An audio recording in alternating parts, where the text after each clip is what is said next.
6 কোটি মানুষ নাকি দরিদ্র হয়ে গেছে, আর দরিদ্র না হইলে নাকি ডক্টর ইউনূস স্যারের সুদের ব্যবসা হইব না। ভাইরে ভাই, কি বললো শেখ হাসিনা? খুবই গুরুত্বপূর্ণ কথা বলেছেন। কথাগুলো অবশ্যই মনোযোগ দিয়ে শুনে যাবেন এবং ভিডিওটা ভালো লাগলে বেশি বেশি করে শেয়ার করবেন। আগে ওনার কথাগুলো শোনেন। একটা অবৈধ ক্ষমতা দখলকারী নিষিদ্ধ বললো আসলে নিষিদ্ধ হয়ে যাবে? নিষিদ্ধ হবে না, কারণ জনগণই আমাদের শক্তি। 6 কোটির উপর মানুষ আবার দরিদ্র হয়ে গেছে। তো দরিদ্র না থাকলে ইউনূসের সুদের ব্যবসা হবে না। ছাত্রলীগের না হলো প্রায় 25,000-এর মতো নেতা কর্মীকে বন্দী করে তাদের উপর মানবেতর অত্যাচার করছে। এই অবস্থা থেকে একমাত্র পরিত্রাণের উপায় হলো দলকে সুসংগঠিত করে জনগণকে সাথে নিয়ে প্রতিরোধ করে তোলা। যারা অত্যাচার করছে তাদের প্রত্যেকের চিনে রাখতে হবে, কাজে এদের বিচার আমরা করব।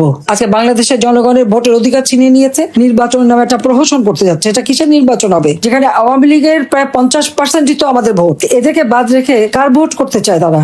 এই ইউনূসের মতো ফ্যাসিস্ট, দুর্নীতিবাজ, জঙ্গি ইউনূসকে ক্ষমতার থেকে হটিয়ে যুদ্ধাপরাধীদের এই লম্প ঝম্প থেকে দেশকে মুক্ত করে বাংলাদেশের স্বাধীনতার চেতনা এবং স্বাধীনতার সুফল জনগণের ঘরে ঘরে পৌঁছাতে হবে।